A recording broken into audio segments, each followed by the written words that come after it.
Start. प्यारे बच्चों, मैं आज आपको चौथा क्लास पढ़ा रहा हूँ। इस पाठ का पाठ 3 मिठाई वाला। हम लोग अब तक पढ़े कि वह खिलौना बेचने वाला फिर मुर्गी बेचने के लिए आया और बार बार वह बच्चों से इस प्रकार मधुर व्यवहार करता है और इतनी सस्ती मुरलियां देकर चला गया कि रोहिणी को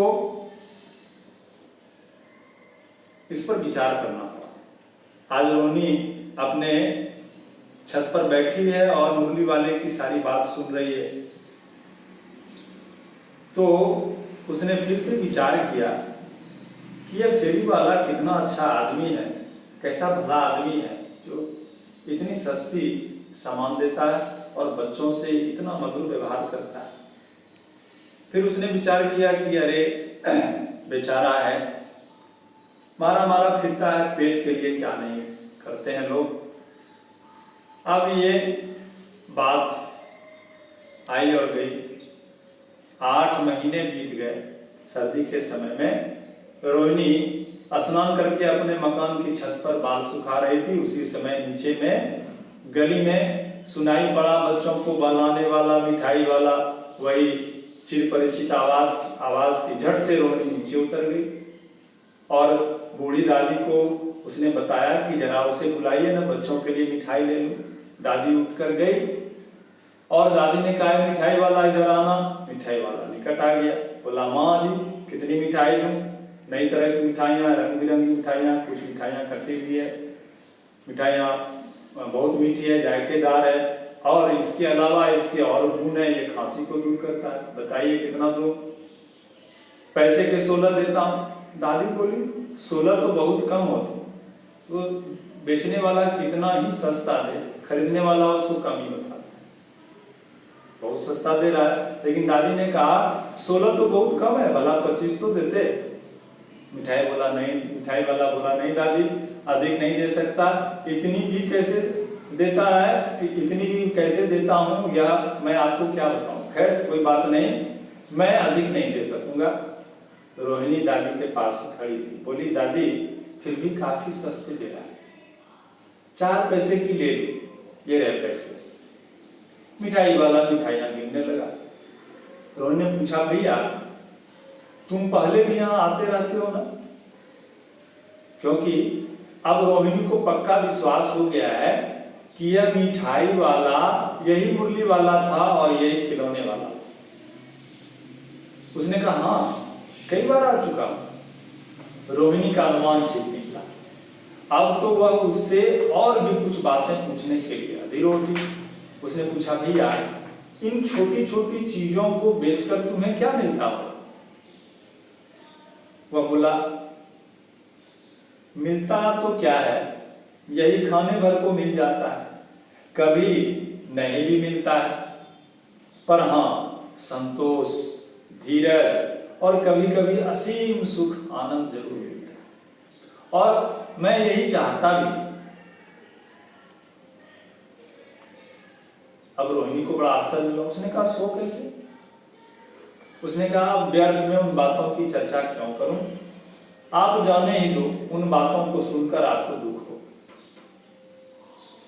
तो रोहिणी ने सोचा कि अब तो इससे पूछना ही है कि आखिर कौन इसकी ऐसी बात है जिसको सुनकर दुख हो। उसने कहा जब इतना तुमने बता ही दिया तब तो तुम बता ही दो, मैं बहुत उत्सुक हूं तुम्हारे बारे में। तुम्हारा यदि कोई नुकसान ना हो, कोई हर्जा ना हो तो तुम बताओ, मैं और तुमसे मिठाई लूंगा। अब गंभीरता के साथ मिठाई वाले ने कहा, मानो अपने इस काम का राज उसने खोला। उसने कहा मैं भी अपने नगर का एक प्रतिष्ठित आदमी था, मकान, व्यवसाय, गाड़ी, घोड़े, नौकर चाकर सब कुछ था, पत्नी थी, छोटे छोटे 2 बच्चे भी थे। मेरा वह सोने का संसार, सुख संपत्ति थी, बड़े सुंदर बच्चे थे, जैसे सोने के सजीव खिलौने हमारे बच्चे ऐसे थे। उनकी अटखेलियों से, उनके खेल कूद से, चौकड़ियों से हमारे घर में कोलाहल मचा रहता था। लेकिन विधाता की लीला, अब कोई नहीं, अब प्राण निकाले नहीं निकले। इसलिए उन बच्चों को की खोज में निकला। वे सब होंगे यहीं कहीं, आखिर कहीं ना कहीं तो जन्मे ही होंगे। इस तरह के जीवन में कभी कभी अपने उन बच्चों की एक झलक सी मिल जाती है। ऐसा जान पड़ता है जैसे वे इन्हीं में से उछल कूद रहे हैं, हंस खेल रहे हैं। पैसों की कमी थोड़ी ही है, आपकी दया से पैसे काफी है। जो नहीं है इस तरह उसी को पा जाऊंगा। मुझे पैसे नहीं चाहिए, मैं अपने बच्चों को इन बच्चों में ढूंढता हूं और अपने बच्चों का प्यार करता हूं। बस इसीलिए मैं ये काम करता हूं। रोहिणी ने अब मिठाई वाले की ओर देखा। अब देखने का नजरिया रोहिणी का बदल गया। पहले वह सोचती थी यह मिठाई वाला बड़ा दुखी है, बेचारा है, पेट के कारण ऐसा करता है। लेकिन अब उसके मन में आदत है।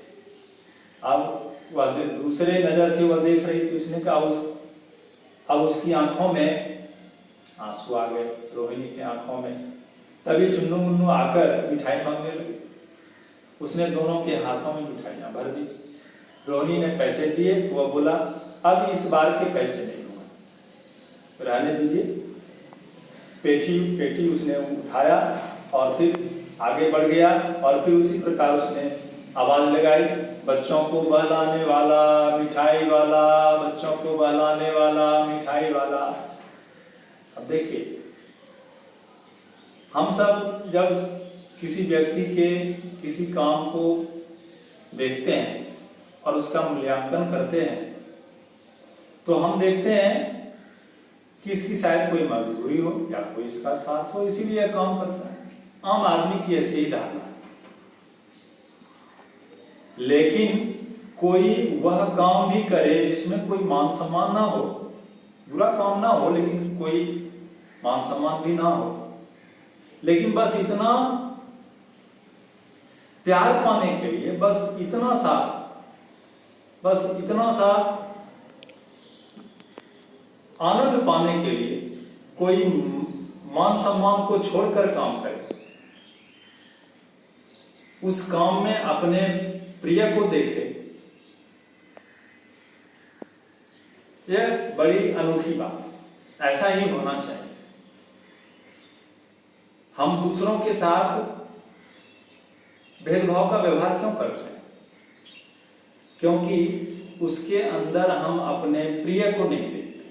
यदि हम अपने प्रिय को, प्रियतम को हर चीज के अंदर यदि हम देखें तो भला किस प्रकार हम उसके साथ भेदभाव कर सकते हैं? हम भला किस प्रकार उसके साथ बुरा व्यवहार कर सकते हैं? क्योंकि उसके अंदर तो हमारा प्रेमी है, उसके अंदर तो हमारा प्रिय है। ऐसा ही नजरिया व्यवहार के समय होना चाहिए। जब हम किसी के साथ व्यवहार के संपर्क में आए तो हमें अपने प्रिय को उसमें देखकर उसके साथ व्यवहार करना चाहिए। इस प्रकार हम किसी से भी दुर्व्यवहार, भेदभाव करने से बच जाएं।